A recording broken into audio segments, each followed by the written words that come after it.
Salut les amis, ici une nouvelle vidéo consacrée justement à la valorisation du bois et notamment comment faire du petit bois de chauffe pour préparer son hiver. Alors je vous laisse découvrir ça tout de suite après l'intro.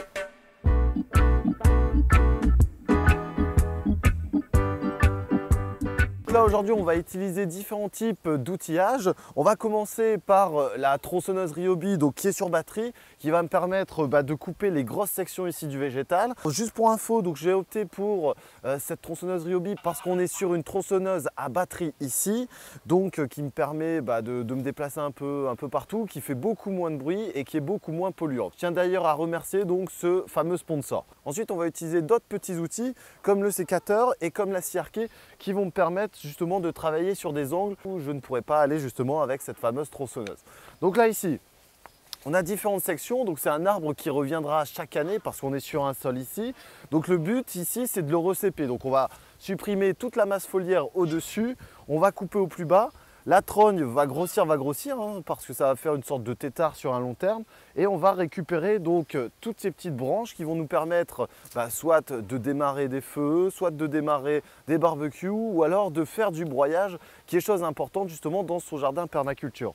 Donc là ici on va identifier les différentes grosses sections. Je pense que je vais commencer sur la partie gauche ici et ensuite on attaquera sur le fond et on essaiera de voir comment on peut faire pour valoriser toute cette matière. Allez, c'est parti, je vais commencer avec la tronçon et puis ensuite on finira avec les petits outils.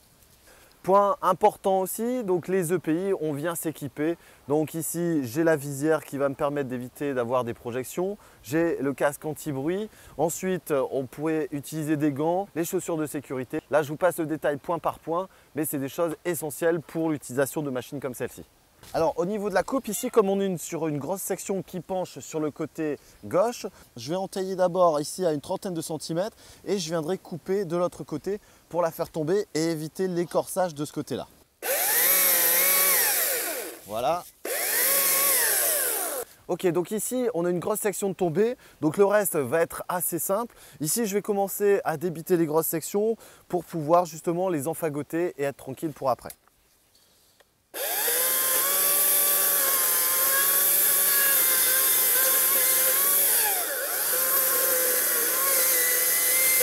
Donc là maintenant, la grosse section est faite, on va attaquer les autres sur les périphéries et là on va reprendre nos anciennes coupes puisque ça, ce sont des sections de l'année qui vont évoluer au fur et à mesure. Voilà.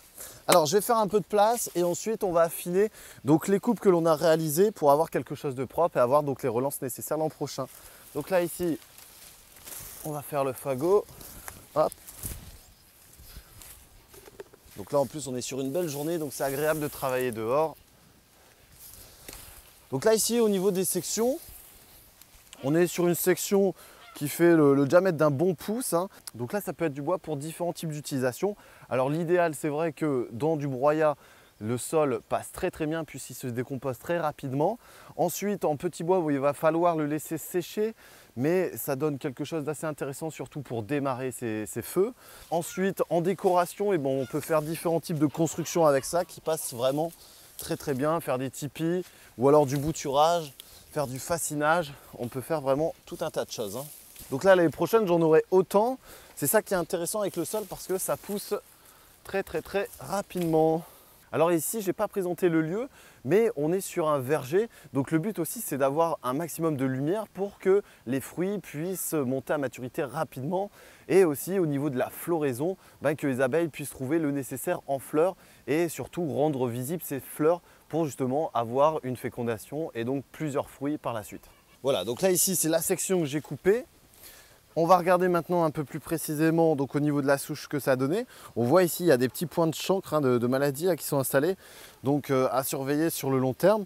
Cependant, on avait vraiment quelque chose de joli ici. Donc en zoomant, voilà, donc là ici la souche est dégagée. Cependant, on a ces chicots, là je vais les appeler comme ça, qu'il va falloir supprimer pour avoir quelque chose de propre pour les futures branches qui vont venir.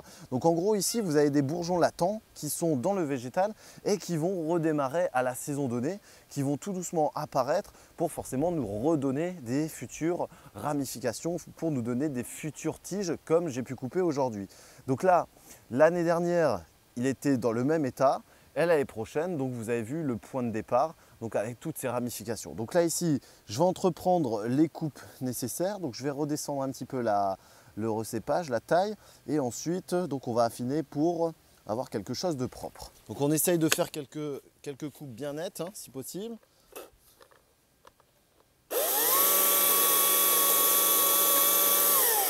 Voilà.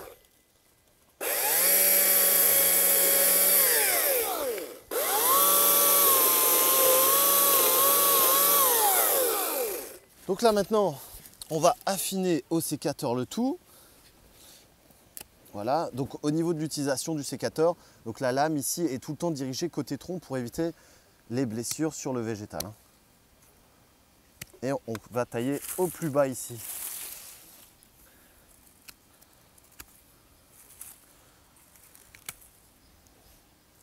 Voilà, pour éviter aussi le côté dangereux, hein, parce que ça reste une souche avec, je ne vais pas dire c'est pointu, mais le fait de tomber dessus peut forcément être préjudiciable. Donc on va faire quelque chose vraiment de très clean. En plus le sol se taille très très bien. Voilà, donc ici ma souche est prête, elle est propre. Les tailles ont été effectuées donc sur l'intégralité. On aurait pu donc diviser ça en un tiers, c'est-à-dire on coupe le tiers du végétal en dégageant le cœur, revenir l'année prochaine et encore l'année d'après pour justement renouveler tout ça. Là ici, bon, j'avais besoin beaucoup de bois pour faire justement du paillage et aussi préparer donc les petits feux de cet hiver. C'est pour ça que je me suis permis de tailler comme ça. On va voir un autre cas avec un sol pleureur et ensuite donc on terminera la vidéo donc pour voir sur qu'est-ce que l'on va faire de tout ce petit bois en fagot. On va attaquer ce sol pleureur, donc qui est une bouture de quasiment 5 ans. Alors si on regarde bien, la taille de mon tronc ici est beaucoup plus importante que les sections secondaires des futures charpentières. Ici, ça a pour but justement de monter ce tronc-là en tétard et forcément ici récupérer le bois pour utiliser et faire différents types d'accessoires ou de décorations dans le jardin. Alors ici, je vais commencer par dégager. Alors quand on utilise une scie arquée, un coup en bas et un coup en dessous, un coup en dessous et un coup en haut, hop, pour éviter d'écorcer. Donc là ici on va déjà réduire pour voir un peu plus clair. Les branches on les utilisera après. Là ici c'est de la petite section donc c'est pas trop important. Voilà. C'est surtout à proximité du tronc où les coupes doivent être vraiment le plus propre possible. Donc un coup en bas ici et ensuite au dessus. Et donc là, on va dégager, on voit ici la tête de la trogne, on va dégager donc toutes les sections au-dessus pour le laisser grossir. Là, ça forme un peu une tête de chat, d'ailleurs cette partie-là, on voit c'est encore plus gros que le tronc en dessous. Donc vous voyez, on fait pas mal de belles sections aussi avec une scie arquée comme ça. Donc je vais terminer le reste et ensuite on voit la suite de la vidéo. Alors voilà, j'ai quasiment terminé, il me reste les petits chicots là sur les côtés, on va s'en occuper et ensuite on va voir l'évolution donc de cette trogne. Donc là ici, c'est un peu brut comme coupe, cependant ça a beaucoup d'intérêt. Donc premièrement, on va faire grossir le tronc. Deuxièmement, tous les rejets vont apparaître sur la partie haute et on va avoir un peu comme une chevelure là qui va apparaître sur le dessus. Et en l'espace de 2-3 ans, vous avez des sections qui font quasiment 5 à 10 cm, qui est vraiment intéressant pour justement avoir du bois régulièrement. Vous bouturez une section de sol, vous le mettez pleine terre, vous attendez quelques années un peu comme ici, on vient retailler et étêter et on aura donc une trogne de ce type-là en 4 à 8 ans ici. Donc voilà, donc là ici on va attendre l'année prochaine, tous les points, tous les bourgeons latents vont redémarrer et ensuite on viendra retailler dans quelques années. Alors voilà, donc là ici j'ai fait la même chose avec ici donc du bouleau. Ce bouleau là donc va être mis dans le local à bois. On va tout couper les différentes sections et ensuite donc on va l'utiliser donc cet hiver. Ça ici c'est du bois qui est un peu plus dur. On va le laisser sécher correctement. Le sol, il faudra laisser bien sécher également. Le pouvoir calorifique est moins important sur le sol que sur le bouleau.